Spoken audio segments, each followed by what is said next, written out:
What's up, y'all? What's up? Welcome to the Pugilistic Linguistics Show. I am your host, Michael Foster, the voice of reason in an increasingly unreasonable world. And I'm back.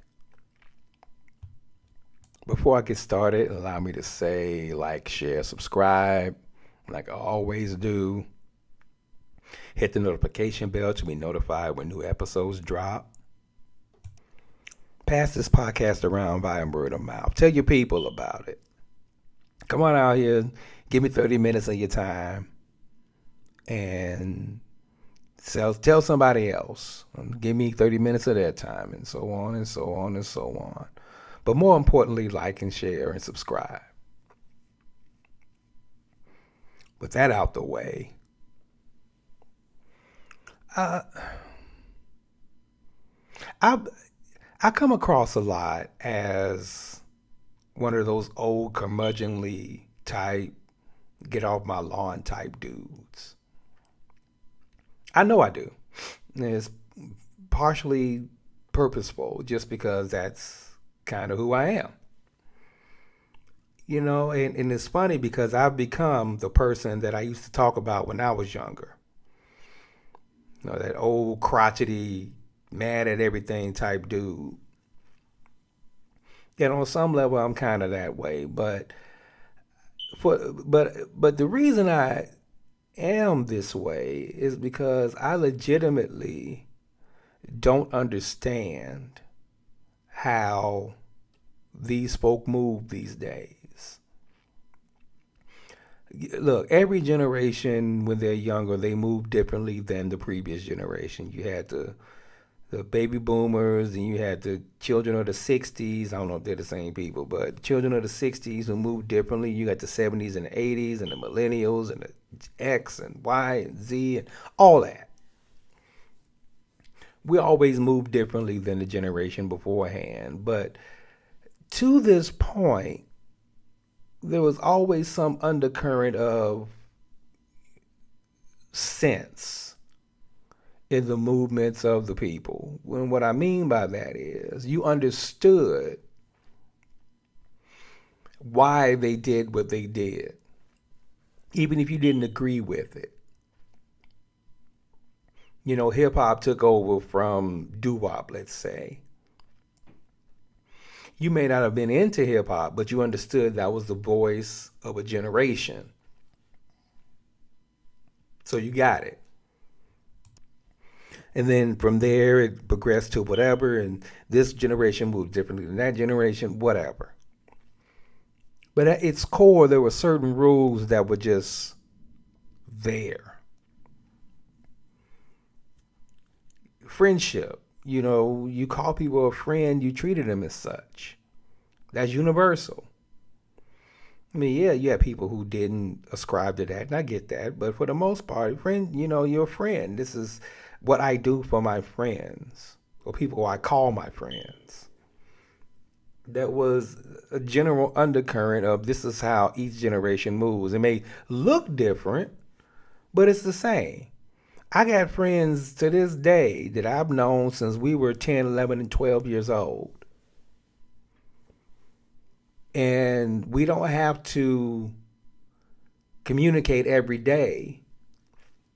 But when we get together, we settle back into our roles with each other. As universal, as an unwritten rule. And we cared about each other. We genuinely cared about each other and would do anything for our friends. That seems to be in short supply these days. It's funny, everybody calls it, they throw that word friend out so cavalierly these days, yet no one knows what it takes, apparently. For example, when we would go out, me and a group of friends, or me and another friend, or whatever, when we would go out, there was a rule we ascribed to. There was an unwritten, unspoken rule that we all understood. The rule was if we come together, we leave together. Period. If we come together, we leave together. I don't care what goes on during the course of the evening. We got out the same car, we'll get in the same car. And that was universal. It was understood. It didn't need to be said. I don't care if you hollering at some chick and you get a phone number and you want to, hey man, I'm going to slide off with her. No, you're not. We came together. We going to leave together. Now, when you get home and you want to go back out and hang out with the chick or whatever, hey, do you. But it was almost like a responsibility type thing. We are responsible for each other. And we will never leave each other. I don't care what. I don't give a damn if the club is burning down. I'm going to grab my mans and we going to get out. That's understood. That was always a thing. These kids nowadays don't have that mentality. It's almost as if they just don't give a damn about each other. If I call you a friend, I'm going to make sure you good before I do whatever I do. There are a lot of instances, I'm sure, but there are two prominent ones I want to talk about today. The first of which is a young lady in Chicago in 2017. Her name was Kanika Jenkins. I think she was a teenager, 17, 18, something like that.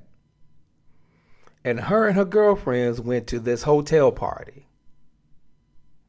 out there. I think it was out by O'Hare or whatever. Went to this hotel party and, everybody drinking and doing what they do. Drugs might have been involved. I don't know. But during the course of the evening, I think Kanika Jenkins got drunk and lost her bearings about where she was. And there is surveillance footage of her wandering the halls of the hotel in the bowels and in the place where the public isn't welcome. Don't know if she was lost, I'm sure she was lost, but I don't know if she was aware of her surroundings. I don't know if she was drugged or drunk. It doesn't matter. Ultimately, she was found dead in the freezer, in a freezer, in the hotel. Tragic enough. But what's even more tragic is the fact that the people that she came with left without her. So I guess in the midst of her wandering the halls, the party either ended or the people she came with decided to leave. And they left without her. Now, right there, that violates a cardinal rule. We come together, we leave together.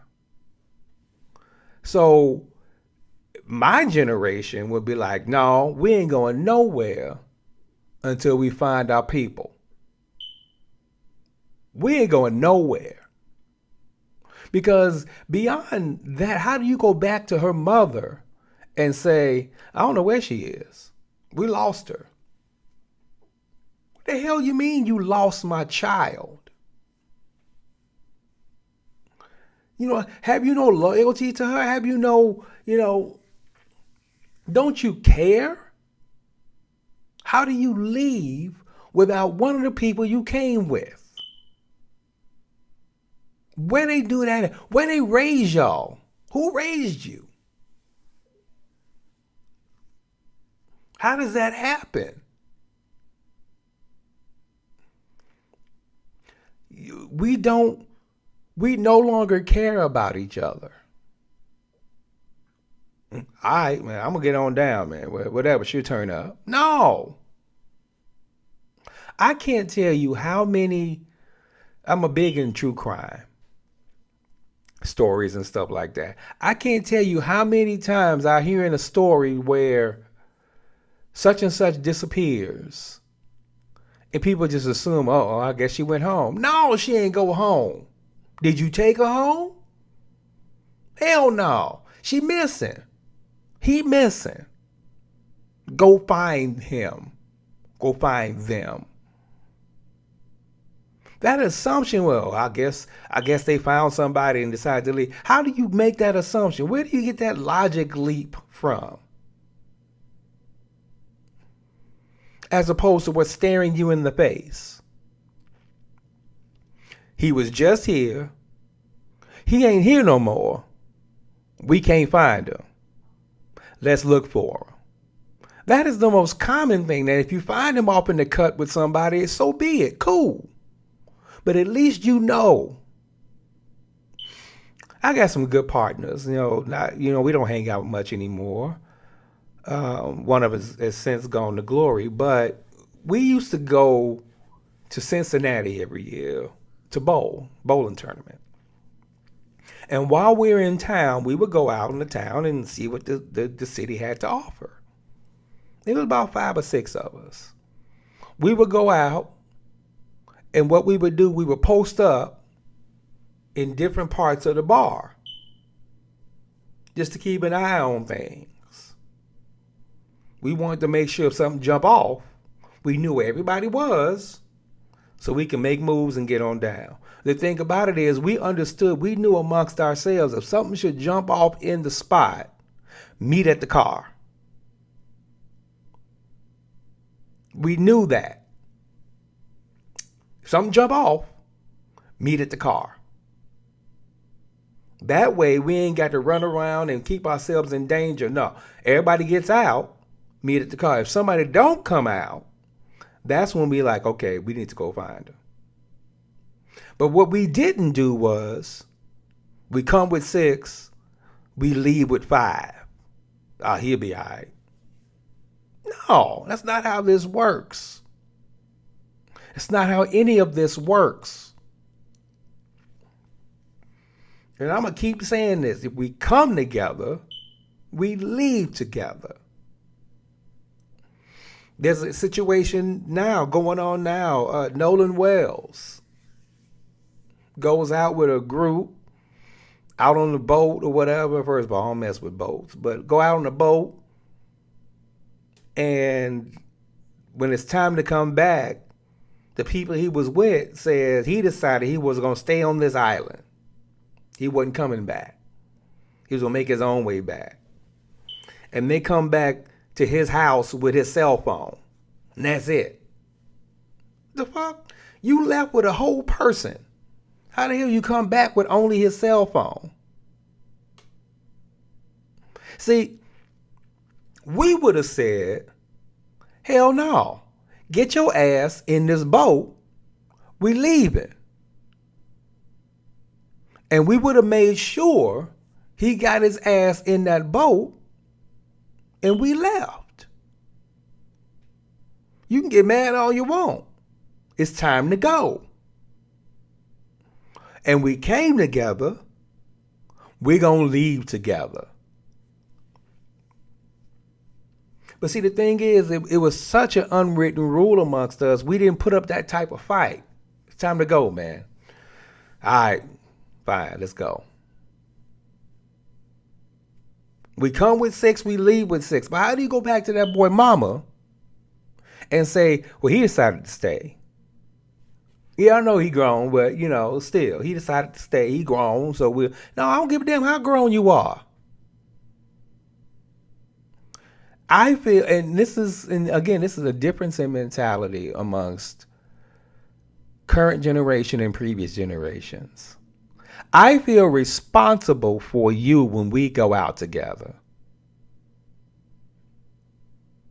You can ask any of my friends. When we hit the streets together, we came home. And what you do when you go home, that's on you. You want to go back out and chase some tail that you was hollering at the bar, whatever. Do you? But my responsibility is to take you back where I got you from. That's it. There's no honor, there's no loyalty in this generation. They don't give a damn about anybody. I really think they don't give a damn about themselves. Yet they throw that friend word out so cavalierly, so easily. Everybody's a friend, but you don't treat them. You don't treat any of them like a friend. We need to do better. We need to give more of a damn about people we call our friends. Because Kanika Jenkins' friends were not friends. Nolan Wells' friends were not friends. Those true crime stories I hear all the time about people who split up at a bar, split up somewhere, and they don't go, they're not friends. I remember the story of Chris Watts in Colorado with Shanann and the babies, where Chris killed them. Shanann had a friend named Nicole. And I want that kind of friend in my life. Because Nicole was like, look, I ain't seen my girl all day. I ain't heard from her. I dropped her off from the airport. We was supposed to have a doctor's appointment today. She ain't answering her phone. Where the hell she at? And it was one of those things that I took her home. But I'm still worried because I ain't heard from her. Somebody gonna tell me something. She went over to that woman's house and she sat out there and got the cops. She's like, I'm not leaving until somebody goes in this house and finds my friend. That's a friend. That's somebody who's got your back. Y'all can talk your asses off. Shanann is missing. Somebody gonna find her. She was the catalyst behind this whole case breaking open. Because she refused to take no for an answer. Fuck all that. Where's she at? That's a friend. That's somebody I want in my corner. That's how we used to do with each other. Fuck all that. Where you at? That is the definition of my brother's keeper, my sister's keeper. It's the definition of it.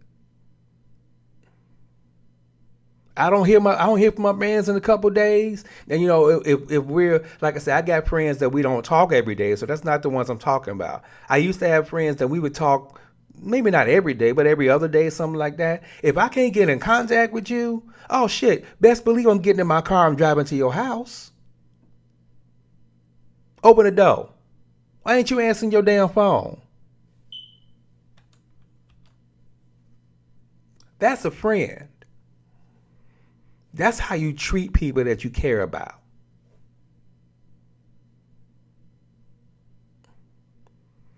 They don't have that these days. There's no loyalty. Just on a quick tangent, I watch a lot of these gangster stories on YouTube. There's like these little documentaries on the street gangs or what have you.